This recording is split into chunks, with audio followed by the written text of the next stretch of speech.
Gracias a Dios por permitirnos estar aquí reunidos, ¿no es cierto? Yo le agradezco al Señor la oportunidad siempre es un privilegio predicar la palabra de Dios, pero es una responsabilidad.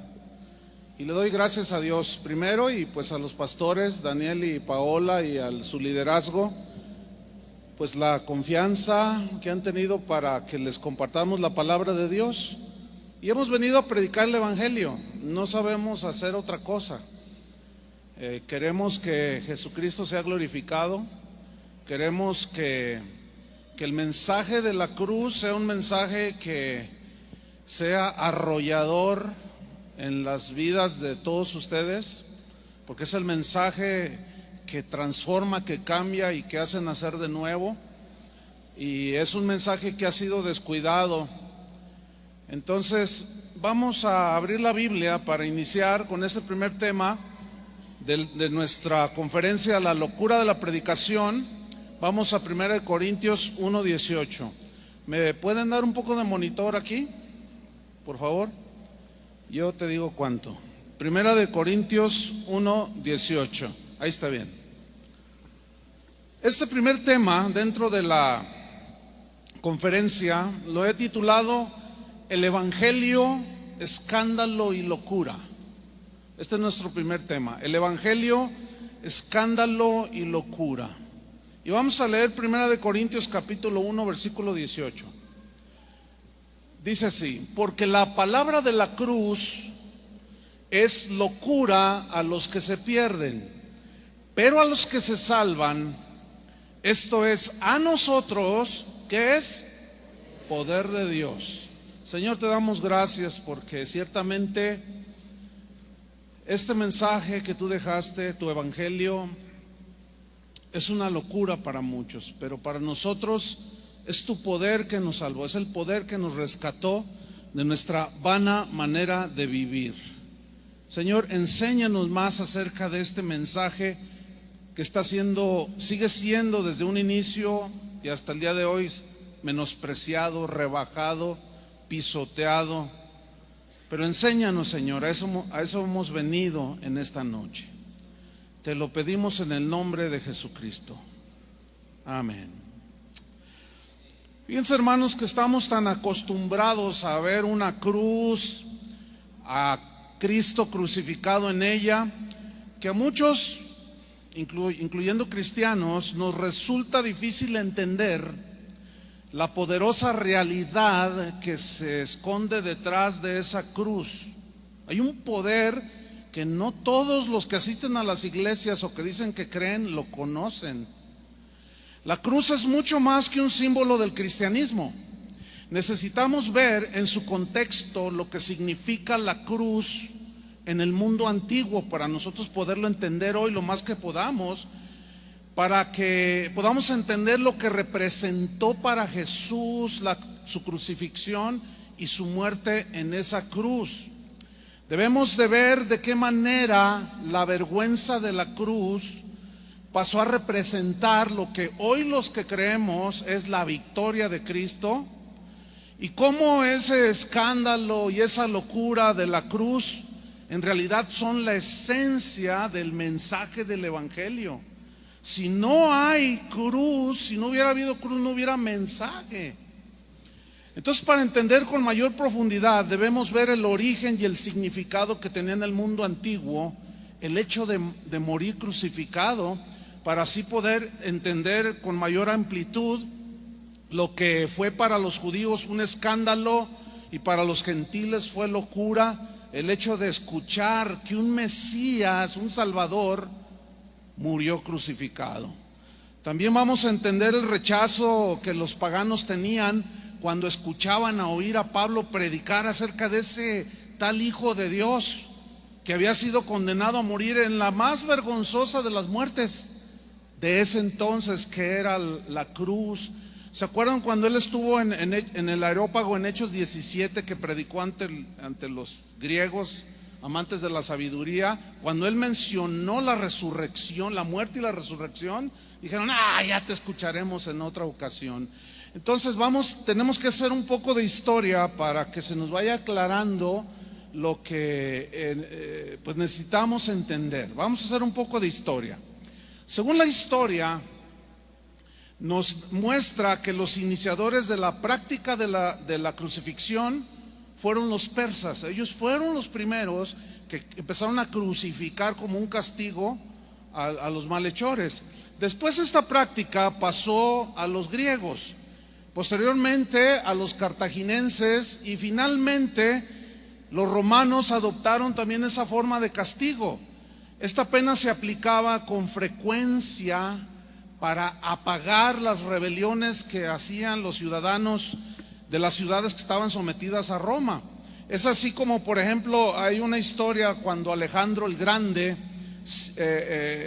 sitió la ciudad de Tiro y crucificó a más de 2,000 personas. Imagínense el espectáculo, 2,000 crucificados. Entonces la cruz era un instrumento de tortura con el cual se llevaba pues era la condena peor que existía en ese tiempo. Originalmente, dicen las crónicas, los historiadores, que era el tronco de un árbol, simplemente un tronco, donde se colgaba al condenado. Lo amarraban con cuerdas o lo fijaban con clavos en las manos. A veces el poste, escuche esto, lo hacían puntiagudo, le sacaban una punta al poste y el condenado lo sentaban y lo forzaban, y de esa manera lo traspasaban de abajo hacia arriba. Era una cosa terrible. Posteriormente se agregó a la crucifixión un palo transversal llamado patibulum en latín, que el condenado llevaba sobre la espalda, y era así como se formaba una cruz, ¿sí? Entonces la crucifixión se practicaba de distintas formas.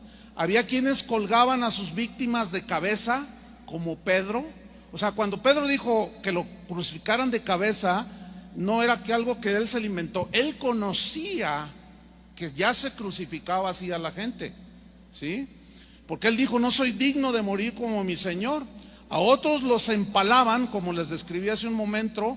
A otros les extendían los brazos, clavándolos sobre el travesaño que formaba la cruz. Y precisamente esta fue la posición en la que crucificaron a nuestro Señor. Bien, Flavio Josefo, un historiador judío que nació en el año 37 después de Cristo, dice la historia que se unió al general Tito, que era hijo de Vespasiano, el emperador, y en el año 70, cuando ellos sitiaron Judea, Flavio Josefo, este historiador, fue testigo ocular de la destrucción de Jerusalén y del segundo templo. Y Flavio Josefo narra un testimonio que él presenció de una crucifixión colectiva de un grupo de personas que trataban de huir de la sitiada Jerusalén por las tropas romanas. Y él dijo esto, escribió: en el momento de la captura eran flagelados, sometidos a toda clase de suplicios antes de morir crucificados. Continúa Flavio Josefo: por ser tantos los ejecutados, aproximadamente 500 personas diarias, Tito autorizó a sus soldados que procedieran de acuerdo a su propio criterio, tanto más porque esperaba que el horrible espectáculo de las innumerables cruces, escribe Flavio Josefo, indujera a los sitiados a rendirse, de tal manera que los soldados ridiculizaban a los que posteriormente serían crucificados. Y pues dice que en Judea eran frecuentes las crucifixiones masivas de parte de los romanos. En el año 4 antes de Cristo se ordenó crucificar a todos los prisioneros que capturaron. Esto lo escribe también Flavio Josefo. En Roma, después del incendio del año 64 después de Cristo, esa famosa quemazón de la ciudad de Roma que la destruyó totalmente, ustedes saben que Nerón acusó a los cristianos de haber prendido fuego a Roma. Bueno, él los condenó a una muerte atroz a los cristianos de ese tiempo. Y Tácito, que fue otro historiador romano, narra lo siguiente de ese episodio histórico. Dice, no contentándose Nerón con culpar a los cristianos del incendio de Roma, Nerón se divertía vistiéndolos con pieles de animales para que los perros despedazaran a los que colgaban en cruces y los quemaban vivos. Al final del día, dice, para alumbrar la noche como antorchas. Dice que Nerón aplicaba 3 tipos de castigos. Uno era morir quemado, ser decapitado y la crucifixión. Entonces, el horror de la cruz, el descrédito y la deshonra que la muerte por crucifixión producía y significaba en aquel tiempo, explican el hecho de que la mayor parte de los escritores romanos, latinos, muy rara vez se refieren a la cruz o a la crucifixión. Muchos de ellos ni siquiera la mencionan porque la consideran, la crucifixión, algo muy vergonzoso, humillante y desagradable. Cicerón, un político romano, un abogado y abogado también, él escribió lo siguiente: la palabra cruz debe eliminarse de la mente de todos los ciudadanos romanos. Fíjense nada más. Bueno, tal parece que ese dicho de Cicerón se ha cumplido en muchísimos cristianos del día de hoy. ¿Por qué? Porque han eliminado el mensaje de la cruz en sus conferencias, porque predicaciones no son. Entonces el descrédito y la deshonra para todos los crucificados era con el fin de aterrorizar a la gente para que no se rebelara. Entonces este hecho histórico lo vemos en la crucifixión de Jesús, al que pusieron en medio de 2 ladrones. Conocemos todos el evangelio. Ahora bien, los rebeldes, los ladrones, los bandidos no solo recibían un castigo físico en la crucifixión, sino también había otro que ellos lo tomaban en sentido espiritual, porque en aquel tiempo, dicen las crónicas, la gente creía que todos los crucificados, cuando morían, sus almas vagaban, nunca tenían descanso. O sea, era un suplicio espantoso. Entonces, en el mundo grecorromano, la crucifixión era la pena más dura y más vergonzosa impuesta a los malhechores, a los asesinos, a los ladrones, a los bandidos. El tal Cicerón definió la crucifixión como el suplicio más cruel y horrible que existe, dijo él, o sea, en su tiempo. Otro historiador romano llamado Plutarco calificó la crucifixión como la más espantosa y vergonzosa muerte. Quiero que noten cómo ellos utilizaban la palabra vergonzosa por la humillación, por la exhibición que se hacía del supuesto malhechor. Entonces sabemos que la civilización romana se basaba en la esclavitud, eso lo sabemos por la historia, y que el trabajo de todo pues lo hacían los esclavos que prestaban sus servicios en los palacios, en los campos, etcétera. Entonces, para Roma, la pérdida de los esclavos significaba ruina. Por eso es que ellos se ensañaban con la crucifixión para evitar cualquier tipo de sublevación. Espartaco, así se llamaba este hombre, en el año 73 antes de Cristo, encabezó una rebelión de esclavos contra Roma, y Craso, que era pues el contrario, crucificó 6,000 personas en la Vía Apia en Roma. ¿Se puede imaginar? 2-3 kilómetros de personas crucificadas. Era algo espantoso. Ahora bien, ¿qué dice la Biblia sobre la crucifixión? Ahí en Deuteronomio 21-22 dice: si alguno hubiere cometido algún crimen digno de muerte y lo hiciereis morir y lo colgareis en un madero, no dejaréis que su cuerpo pase la noche sobre el madero. Sin falta lo enterrarás el mismo día, porque maldito por Dios es el colgado, y no contaminarás tu tierra que Jehová tu Dios te da por heredad. Ok, de acuerdo con la ley judía, la maldición de Dios recaía sobre un hombre que había sido colgado en un madero o crucificado. Esto explica por qué la predicación sobre el Mesías crucificado de los primeros siglos, del primer siglo, provocó escándalo entre los judíos. ¿Cómo podía un hombre crucificado y maldecido por Dios ser el Mesías? Eso sonaba muy mal y totalmente contrario al Mesías que ellos esperaban. En Gálatas 3:13 dice así: Cristo nos redimió de la maldición de la ley, hecho por nosotros maldición, porque está escrito: maldito todo el que es colgado en un madero. Ok, la ley judía no enfocaba tanto el hecho de ser colgado en un madero como una simple pena de muerte, no, sino que para el judío el ser colgado en un madero o crucificado era algo mucho peor. Era una persona maldecida por Dios. Fíjese, Cristo se hizo maldición para salvarnos a nosotros. ¿Cómo se efectuaba la crucifixión en aquellos tiempos? Vamos a dar una narración breve, por el tiempo apremia y es bastante, pero generalmente era precedida por una flagelación.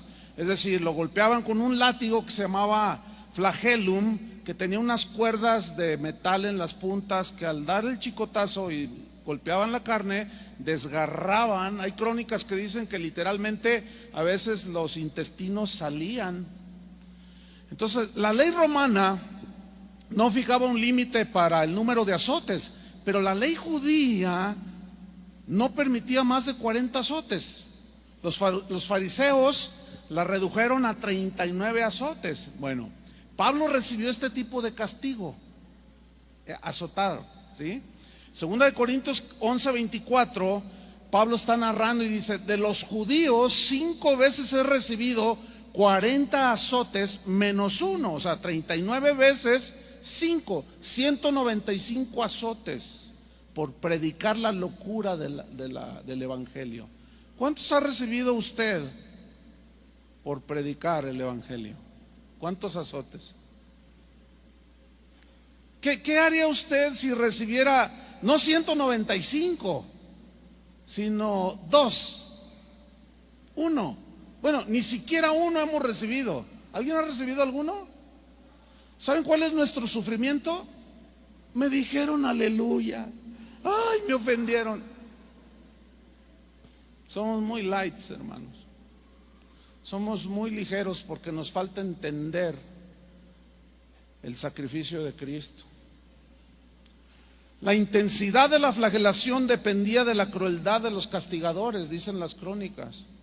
El dolor y la humillación se acrecentaban por la vergüenza que vivía el que estaba siendo crucificado. Después de la flagelación, el condenado a la crucifixión era conducido al lugar donde lo iban a crucificar. A Jesús lo llevaron al monte La Calavera. Usted recuerda esto. Entonces él debía de llevar en la espalda el tronco, el travesaño, y le ponían en el cuello una inscripción con su nombre y el motivo de la condena. O sea, me llamo Juan, soy un ladrón, soy un asesino, un traidor, etcétera, ¿no? Entonces lo hacían recorrer las calles más transitadas de la ciudad para provocar el temor de los que estaban mirando, pero a la vez para avergonzarlo. Generalmente los crucificaban en un lugar que era alto, los amarraban o los clavaban y enseguida levantaban el madero de una manera vertical, ¿sí?, con unas cuerdas, y lo subían y quedaba pendido en el aire. Entonces los pies los clavaban al madero que estaba vertical con 2 clavos, y a veces los pies los empalmaban y con un clavo bastante grande traspasaban los 2 pies. Bien. La cruz en general era de baja altitud, no era muy alta. ¿Por qué? Porque los soldados romanos tenían que acercarse y tener cierto contacto, como cuando les rompían las piernas, etcétera, y para que las fieras del campo despedazaran posteriormente a las víctimas. Pero había ocasiones en que la cruz era más alta que lo normal, y cuando ellos crucificaban a alguien con una cruz lo doble de alto, significaba que deseaban humillar y avergonzar con doble intensidad, a mayor grado, al crucificado. Y esta precisamente fue la posición en la que Cristo fue crucificado. ¿Por qué? Porque se acuerdan que un soldado tomó una lanza y mojó una estopa para darle aquel vinagre. Entonces eso, según los historiadores, aseguran que el travesaño, la cruz de Cristo era muy alta, de varios metros, para avergonzarlo todavía más. En Juan 12:31, miren lo que dijo Jesús. Dijo: ahora es el juicio de este mundo, ahora el príncipe de este mundo será echado fuera. Y yo, dijo, si fuera levantado de la tierra, a todos atraeré a mí mismo. Está hablando, dice el versículo 33, y decía esto dando a entender de qué muerte iba a morir. Con toda la vergüenza que el hombre podía avergonzar a un ser humano, así iba a morir Jesús. Le respondió la gente: nosotros hemos oído la ley, que el Cristo permanece para siempre. ¿Cómo pues dices tú que es necesario que el Hijo del Hombre sea levantado? ¿Quién es este Hijo del Hombre? Miren, estos religiosos de este tiempo, estos creyentes entre comillas de este tiempo, nunca leyeron Isaías 53. Nunca lo leyeron. Hay crónicas que aseguran que los rabinos en las sinagogas se saltaban esa porción de los pergaminos, porque decían: no, esto no sabemos, no entendemos, no les gustaba por qué estaba escrito Isaías 53 o esa parte de la escritura. No les gustaba y la saltaban. ¿Por qué? Porque ellos creían que el Mesías era alguien triunfante, que iba a pisotear a todo el mundo y siempre iba a ser exitoso, victorioso y bendecido. Entonces ellos se saltaban, casi nunca enseñaban sobre Isaías 53, porque no era lo que ellos habían imaginado en su mente que sería el Mesías. Entonces el crucificado, cualquiera que sea en el caso de Cristo, pues los desvestían, los desnudaban, los crucificaban. La crucifixión, dicen las crónicas y dicen médicos, que era algo sumamente doloroso.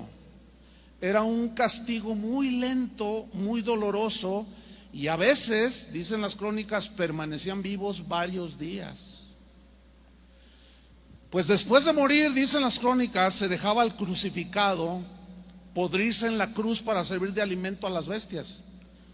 No tenían tampoco los crucificados derecho a la sepultura. ¿Se acuerdan que a Jesús le prestaron también una sepultura?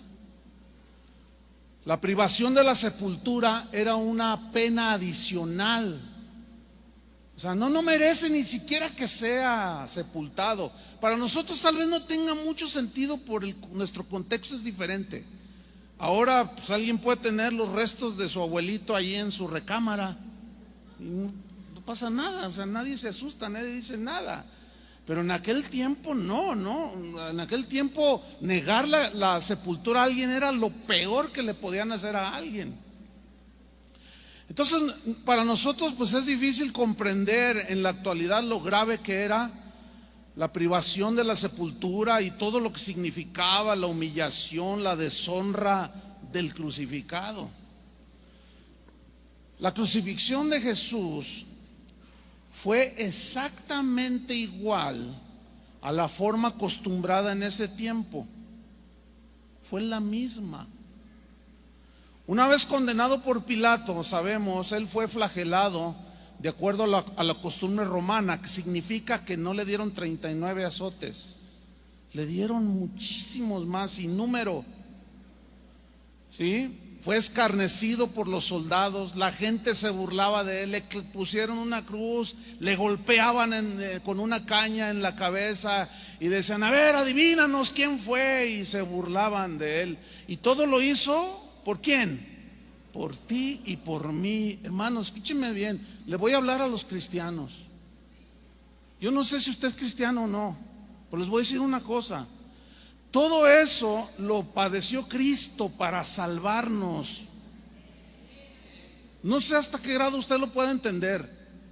Por lo cual ahora para nosotros los cristianos lo más vergonzoso que podemos hacer es quitar de nuestro mensaje el evangelio de la cruz, que es justamente lo que hoy se ha hecho. ¿Qué hemos hecho del evangelio? Lo hemos rebajado, lo hemos pisoteado, lo hemos menospreciado. Me escribía el otro día una persona y me dijo, pastor, una reunión de pastores. Y dijo, pastor, llegué con mi Biblia bajo el brazo. Y cuando empezó el predicador, dice, yo estaba en las primeras filas y me dijo, aquí tenemos uno que trajo su Biblia. ¿La Biblia? ¿Para qué quieres la Biblia? Yo dije, me estás bromeando, hermano. No te estoy bromeando. Y se soltó con una sarta de quién sabe cuántas cosas predicando. Bueno, hay unos que están locos como yo, o los que estuvieron aquí. Pero hay unos locos, pero también hay otros locos. O sea, hay dos tipos de locos. Unos que creen que el evangelio es poder para salvar, y otros que están locos porque han quitado el poder único para salvar a una persona, que es el mensaje del evangelio. Yo no sé de cuáles usted es. Por cierto, ¿se acuerdan la túnica de Jesús, de la cual han hecho una teología aberrante, diciendo que como era de una sola pieza, era de diseñador y que solo los ricos usaban este tipo de prendas? Usted conoce, está ahí en Juan 19. Dice que se echaron suerte. Dije, no la apartamos, echemos suertes, ¿sí? Y bueno, en Éxodo 28:31, aquí está la interpretación de lo que significaba la túnica de una sola pieza de Jesús. Éxodo 28:31 dice, harás el manto del efod todo de azul, y en medio de él por arriba habrá una abertura, la cual tendrá un borde alrededor de obra tejida, como el cuello de un coselete, para que no se rompa. Miren, el sumo sacerdote, aquí está hablando de las vestiduras del sumo sacerdote. Él llevaba esta vestidura como un manto, pero Jesús la usaba como una túnica. Ok, esta túnica se llevaba debajo del manto. Esto tiene un significado profundo, hermanos. ¿Cuál? Jesucristo hasta ese momento era todavía el oculto pero verdadero sumo sacerdote de nuestras vidas. Él vino al mundo como el Hijo de Dios y por sus hechos comprobó ser el Mesías de Israel. Pero más allá de esto, Él se tenía que revelar como lo que Él era, nuestro sumo sacerdote. La túnica de Jesús no tenía costura, era de una sola pieza, porque simbolizaba que el sacerdocio de Jesús era indivisible, ¿sí? Que no tenía costura por lo cual dividirlo o separarlo, era de una sola pieza. Y esto nos habla de que Cristo, Él es el eterno y verdadero sumo sacerdote y el único intermediario entre nosotros y Dios, entre Dios y los hombres. Y Cristo era de una sola pieza. Eso significaba el manto, hermanos. Entonces decir y argumentar que Jesús usaba un manto de diseñador porque era rico para hacernos ricos es una blasfemia. Es un insulto a la cruz de Cristo, es un insulto a lo que Él padeció en la cruz. Bueno, lo hicieron cargar el travesaño, conocemos la historia, su cruz. Un tal Simón de Cirene lo obligaron a cargarle, ayudarle a Jesús porque él caía. Y esto hablaba de que cada cristiano debía de llevar su cruz. Jesús lo dijo, Mateo 10, 37 y 38. Él dijo: el que ama a padre o madre más que a mí, ponga mucha atención, el que ama a padre o madre más que a mí, dijo, no es digno de mí. El que ama a hijo o hija más que a mí, no es digno de mí. Y el que no toma su cruz y sigue en pos de mí, no es digno de mí. ¿El que no toma qué? Claro, aquí ¿qué simboliza la cruz? La negación, ¿entienden? El ya no hacer mi voluntad, el no buscar mi beneficio, sino hacer tu voluntad, Dios. Aunque hacer la voluntad de Dios te cueste la vida. Si yo les pregunto, ¿cuántos están dispuestos a hacerla? Todos me van a decir, amén. ¿Ven? Pero a la hora de la hora, muchos se echan para atrás. ¿Por qué? Porque no han entendido. Mire, cuando entendamos la dimensión de esto, es la única explicación que hay del por qué los primeros discípulos aguantaron lo que aguantaron por predicar la locura del evangelio. En Marcos 10, 21 y 22, aquel joven rico que se negó a vender todo y darlo a los pobres, Jesús dice, mirándole, le amó y le dijo: una cosa te falta, vende todo lo que tienes y dalo a los pobres y tendrás tesoro en el cielo, y ven, sígueme tomando tu cruz. Pero el afligido por esta palabra se fue triste porque tenía muchas posesiones. Entonces clavan a Jesús, está ahí 2 o 3 metros de alto, qué sé yo. Los soldados trataron de hacerle que bebiera un brebaje analgésico. Era un compuesto de vino y mirra que solían ofrecer las personas piadosas a los condenados que estaban ahí agonizando, para atenuar un poco el dolor físico. Jesús se negó a beberlo. ¿Saben eso, no? No lo quiso tomar. ¿Por qué? Para no atenuar ni aligerar el sufrimiento que él debía de padecer por nosotros. Esto nos enseña que nosotros tampoco debemos de atenuar, tampoco de aligerar el mensaje de la cruz de Cristo, y el precio a pagar tampoco debemos de rebajarlo por ser discípulos de Jesús. Toda doctrina que nos lleve a aligerar o atenuar la adversidad por seguir a Cristo traiciona el evangelio y desprecia la cruz de Cristo. Todo ese mensaje que te promete que tú vas a estar bien, que no debes de sufrir, que para eso murió Cristo en la cruz, eso es denigrar el evangelio de Jesucristo. Filipenses 3:18, Pablo dijo: porque por allí andan muchos, dijo, de los cuales os dije muchas veces, y aún lo digo llorando. Fíjate la pasión de Pablo, se los digo llorando, dijo, que son enemigos ¿de qué? ¿Qué significa enemigos de la cruz de Cristo? Del mensaje de la cruz. Son enemigos, no predican al Cristo crucificado, no predican la verdadera esencia del evangelio, que es Cristo murió por nuestros pecados. Ya no se predica. Ahora hasta de los cantos actuales han quitado la sangre de Cristo, porque suena muy sanguinolento, dicen algunos. No, y cuidan mucho la imagen el día de hoy, no sé cuánta cosa. Bueno, sabemos que junto con Jesús fueron crucificados 2 ladrones, uno a su derecha, otro a su izquierda. Y se entiende pues que la cruz de Jesús era más alta, y así se ve en algunas pinturas que han hecho. Entonces, de acuerdo a Deuteronomio que leímos al principio, maldito el hombre que fuera colgado en un madero. La presencia de un crucificado, de alguien flagelado en toda esa humillación, pues en el caso de Jesús, si quedaba allí, profanaba la fiesta de la Pascua o las fiestas judías, por lo cual tenían que quebrarles las rodillas. ¿Se acuerdan que se acercó un soldado y miró a Jesús muerto? Y ya no le quebró sus piernas, pero le enterró una lanza en su costado y salió agua y sangre, lo cual es una prueba científica de muerte que no tengo tiempo para explicar ahorita, aunque no soy doctor, pero hay manera de descifrarlo y de entenderlo.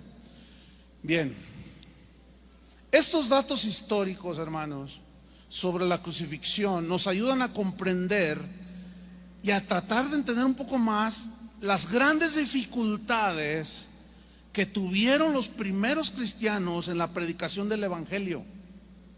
Todos los ataques, las burlas, las agresiones que sufrieron los primeros cristianos de parte de los judíos y de los gentiles paganos se puede entender un poquito más. Tanto así que sigue siendo una incógnita para muchos, ¿cómo es posible que aquellos cristianos hayan padecido tanto dolor por simplemente predicar el evangelio? ¿Qué era lo que los volvía tan entregados y consagrados a predicar el evangelio? ¿Por qué aguantaban tanto? Aún sabiendo en aquel tiempo llamarse cristiano era sinónimo de muerte. Hoy no, hoy el ser cristiano, hasta el diablo es cristiano ya. Todo el mundo es cristiano, artistas, jugadores de fútbol, de béisbol, gente de la farándula, gente de aquí, de allá. Ay, no, yo soy cristiano. Y tú los ves como viven, se casan, se divorcian, se vuelven a casar, se vuelven a divorciar, engañan a los... Y dicen, pero soy cristiano. Y todavía tienen la desfachatez de decir, no, mi fe es una cosa y mi trabajo es otro y mi vida es otra. Fíjate el concepto que hay hoy del cristianismo. Pero ¿saben quién tiene la culpa de esos conceptos? Nosotros los predicadores, porque les hemos mentido, les hemos engañado de lo que es el evangelio, un evangelio que no es. Y lo digo con mucha vergüenza y mucha carga. ¿Cómo era posible que Pedro, Pablo, ninguno de los discípulos rebajaron el mensaje del evangelio? ¿Por qué no lo rebajaron? Esa pregunta por años, hace muchos años, me pegaba bien duro. ¿Por qué? Yo empecé a mirar ciertas cosas allá en los años 80. Yo decía, y luego miraba a los discípulos que los azotaban y salían contentos. Y luego llega un predicador a la iglesia donde yo crecí, donde decía, no, tú ya no debes de sufrir nada. No, ya Él pagó en la cruz. Tú no tienes que sufrir por Cristo. Él murió para bendecirte. Y todos decíamos amén. Eso yo lo empecé a escuchar desde los años 80, que Cristo había muerto en la cruz para hacernos ricos. ¿Ustedes creen que para eso murió Jesús? ¿Y por qué millones lo creen ahora? Porque los han engañado.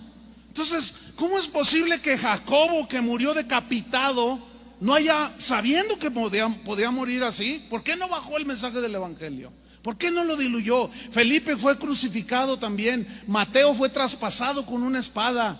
Santiago, Jacobo el menor, fue apedreado de tal manera que los sesos quedaron expuestos.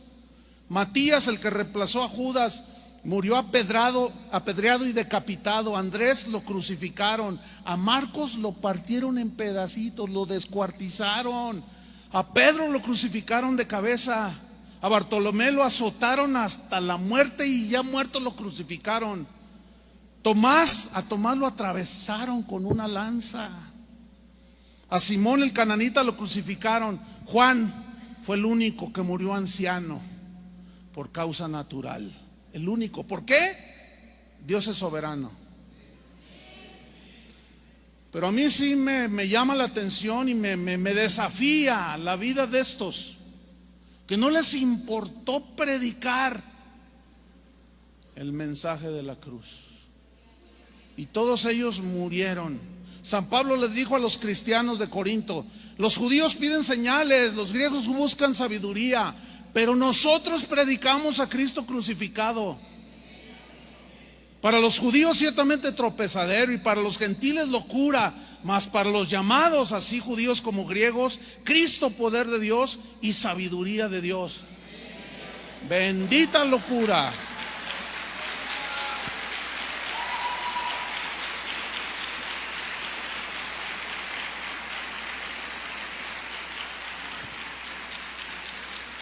Hermanos, el apóstol Pablo nunca predicó lo que los judíos y los paganos querían oír. Hoy se predica lo que la gente quiere oír. Pablo no era de esos.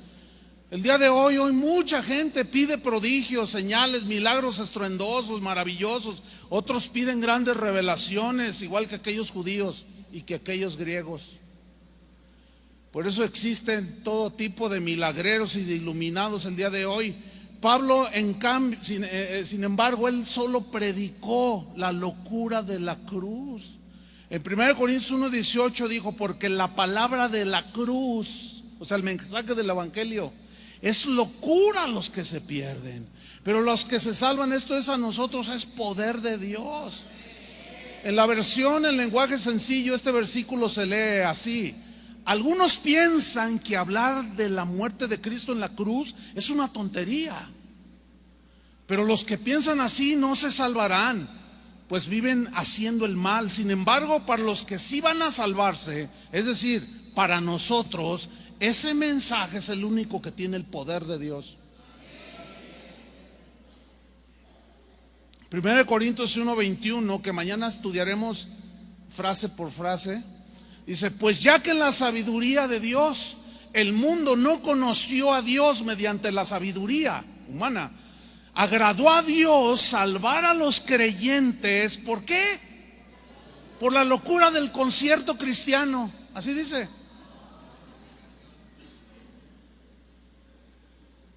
Por la locura de la predicación. Hoy, mientras más cortita sea la predicación y ya todos vámonos a pasarla bien, es mejor. Tampoco ser muy largo quiere decir mejor, sino lo que se dice, la esencia de lo que se diga, la esencia del evangelio. Dice: porque los judíos piden señales, los judíos buscan sabiduría, pero nosotros predicamos a Cristo crucificado.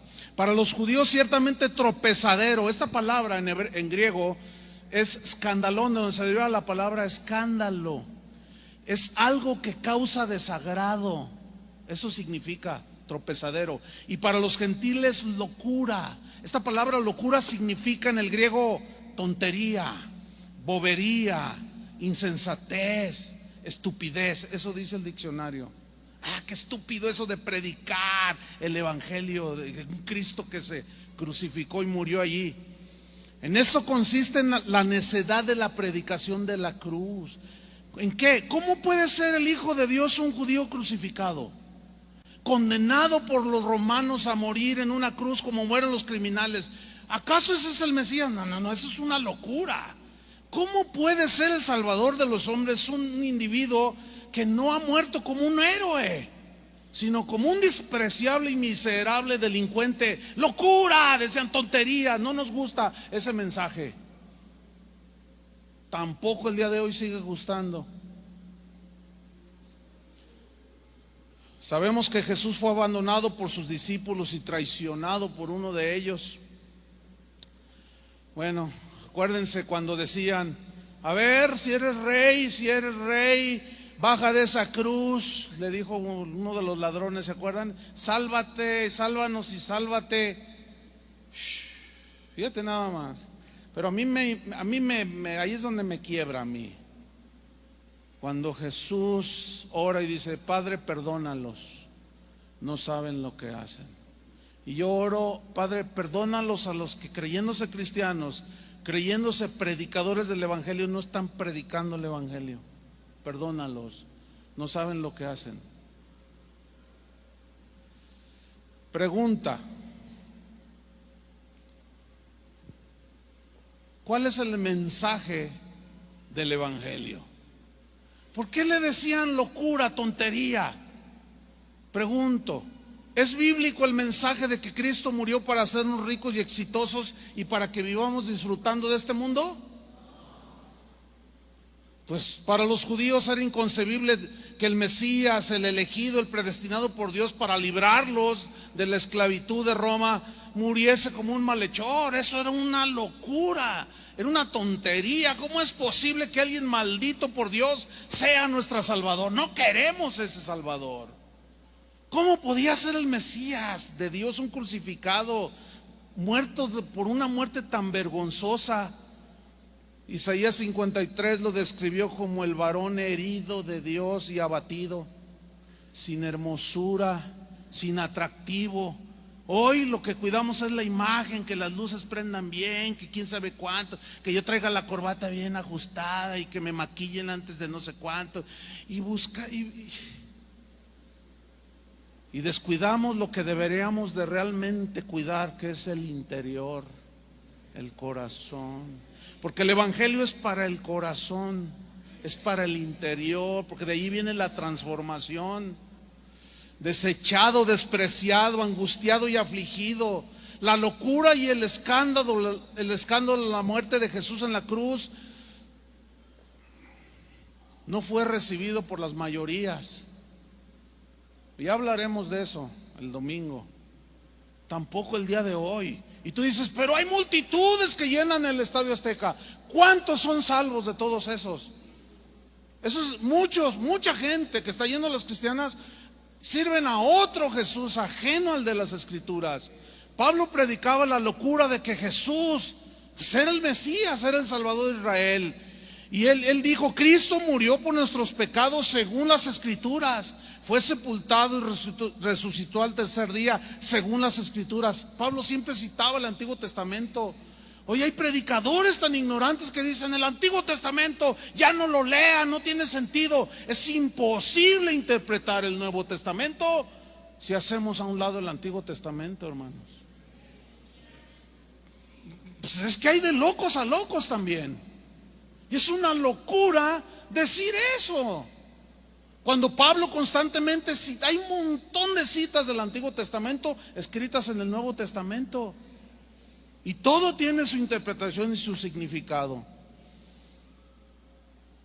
El mensaje de la salvación tenía rasgos no solo de algo bárbaro, sino también de irracional, incomprensible para la mente humana. Para los contemporáneos de Pablo, todos los discípulos, los contemporáneos de Jesús, era una superstición, era algo oscuro, era algo insensato. Porque no se trataba de la muerte de un héroe como ellos lo concebían. No era un Batman, ni era un Superman, no, esos son héroes, esos ni se mueren siquiera. ¿Cómo era posible que el Mesías murieran con semejante muerte? Era inaceptable. Un Mesías maldecido por Dios, inconcebible, absurdo, tonto. No tiene sentido ese mensaje. Ahora podemos comprender la magnitud de los obstáculos que enfrentaron los cristianos primitivos por su predicación de un Dios clavado en una cruz. Para los romanos y los griegos, sus dioses que ellos tenían, pues eran exitosos y triunfadores. ¿Cómo era posible que un Dios muriera crucificado? Por favor, ¿qué clase de Dios tan ridículo tienen los cristianos? Pero justamente, precisamente en la muerte de Jesús en la cruz es donde estaba escondido el poder para salvar.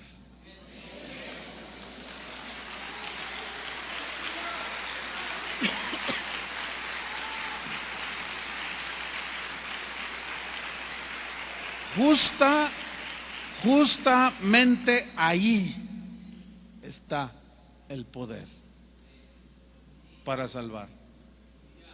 Porque la fe viene por el oír y el oír por la palabra. ¿Cómo creerán sin haber quien les predique? Ahora, la fe viene por el oír, pero la fe verdadera, allí Pablo en los Romanos está hablando de la fe verdadera, la fe que salva. Entonces la verdadera fe que salva se produce cuando la persona escucha el evangelio de la cruz, de lo que Cristo es en la cruz por sus pecados. Entonces, si yo como predicador hago un desayuno en el Hotel Sheraton para hablar a los empresarios del Distrito Federal y se los presento como el Cristo que quiere darte más empresas y no les hablo de la condición que los puede llevar al infierno, estoy traicionando el mensaje de Jesús. Y al final les hago el llamamiento para que reciban a Cristo. ¿Quién quiere recibir a Cristo de ustedes? Y todos los empresarios levantan la mano. Y los hago pasar aquí al frente. Y les digo, repitan esta oración. Señor, te doy gracias. Señor, te doy gracias de que moriste por mí en la cruz. Moriste por mí en la cruz. Me arrepiento de mis pecados. ¿De qué pecados se van a repetir si ni siquiera les dijeron cuál es su condición de pecado? Les hablaron de dinero y de prosperidad, pero no les hablaron que la vida que llevan los va a llevar al infierno. Esa no es fe. Ese no es el evangelio. Por lo tanto, no hay salvación. Yo te pregunto, ¿qué te trajo a Cristo? ¿Qué te trajo a Cristo? ¿El mensaje de la cruz? ¿O la promesa que te dicen algunos por allí de que Dios te va a hacer rico y que te va a bendecir y que te va a sanar? Y yo creo que Dios hace todas esas cosas, pero eso no es el propósito por el cual Cristo Jesús murió en la cruz del Calvario, hermanos, por favor. Si hemos de predicar a quien sea, tiene que ser el evangelio de la cruz. Cristo murió por mis pecados. Tú eres pecador, yo soy bueno. Suéltale toda la verdad del evangelio. El problema, ¿sabes cuál es? Que se va a ofender la gente. No le va a gustar y te van a agredir. Te van a hacer agresiones verbales o aún físicas. Y ahí es donde muchos le rebajan. Es increíble ver hoy predicadores entrevistados en la televisión. Bueno, y a ver, ¿qué otra religión puede salvar? Bueno, la gente tiene fe y Dios es un Dios de amor. Y Él ve la fe de la gente. ¿Qué es eso? Por el amor de Dios. Hermanos, hemos hecho de la cruz de Cristo y del mensaje del evangelio solamente un negocio. Y yo les quiero decir algo, hermano. El Señor no está muy contento con su iglesia de hoy. No está muy contento porque hemos traicionado el mensaje del evangelio. Lo hemos diluido. ¿Por qué? Porque no queremos sufrir, no queremos llorar, no queremos pasar la mínima situación por causa de Cristo. Cualquier situación adversa que se nos viene, luego se la achacamos al diablo. ¿Y qué no puede ser como Jonás, Dios tratando contigo? Que Dios preparó el pez, Dios preparó la tormenta, Dios preparó la calabacera. Todo lo preparó Dios, no fue el diablo. Algunos de ustedes están peleando contra Dios porque es Dios directamente tratando con ustedes y creen que es el diablo. A veces sí, pero no siempre. El único interesado en que seamos formados a la imagen de Jesús, ¿saben quién es? Jesús mismo y su Padre.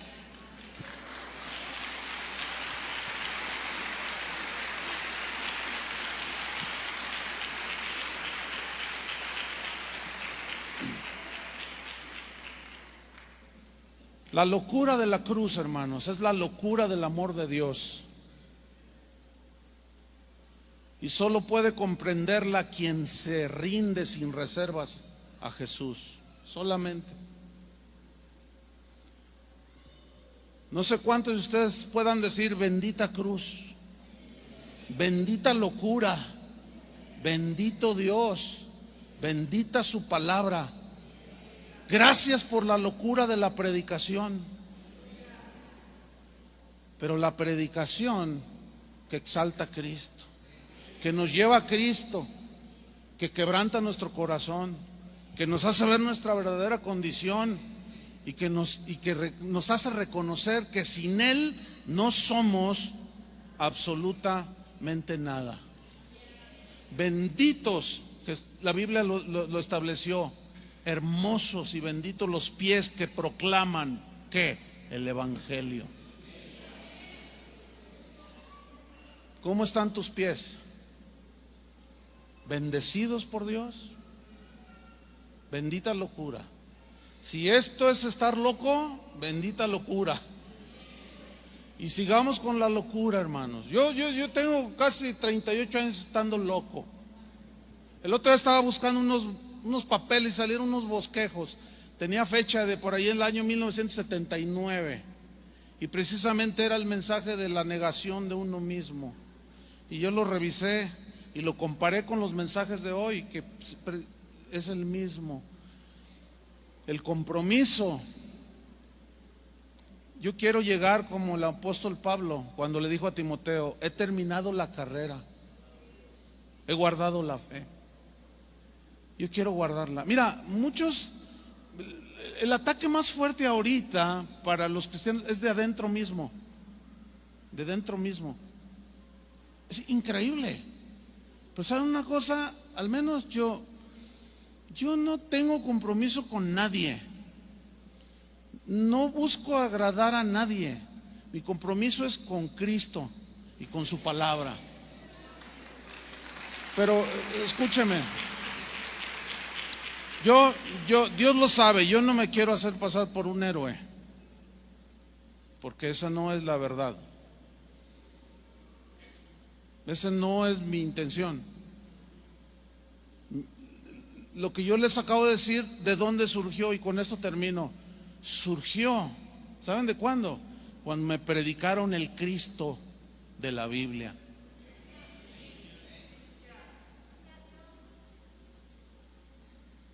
Cuando yo recuerdo, lo tengo aquí, el día que yo me convertí.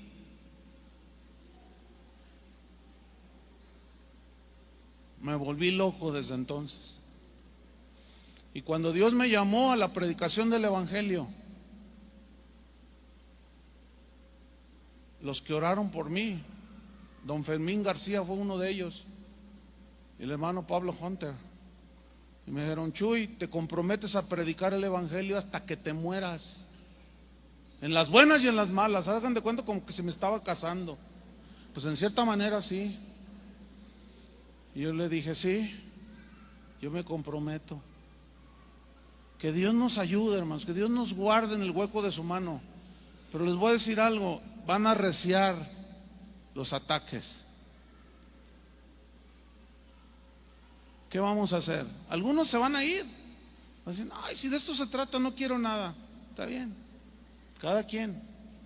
Acuérdense nada más de esto: el camino que lleva a la vida eterna es un camino angosto, y pocos son los que caminan por ahí.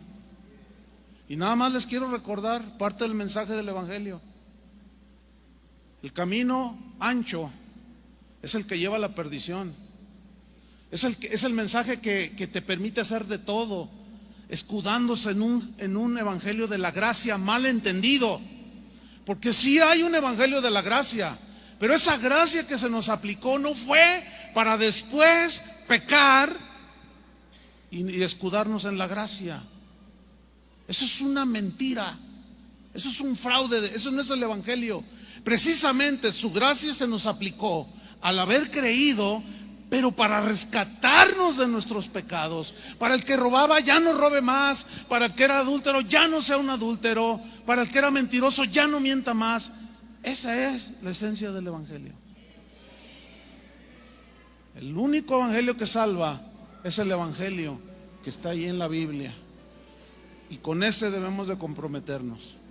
Aunque nos digan locos, bueno, los locos pónganse de pie. Los que se crean cuerdos y sabios, vénganse mañana porque hay algo para ustedes. Vamos a orar. Señor, te damos gracias.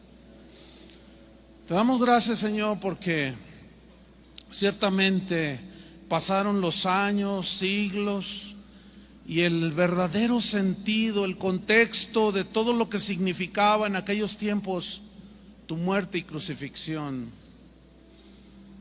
Pasaron los siglos y se fue diluyendo, se fue perdiendo significado, fue perdiendo profundidad, de tal manera que hoy nos toca vivir un tiempo, ¿cómo llamarlo, Señor, para nosotros? Peligroso, un tiempo engañoso, donde se habla de todo, cualquier tema. Hoy vemos que no está Jesús ahí.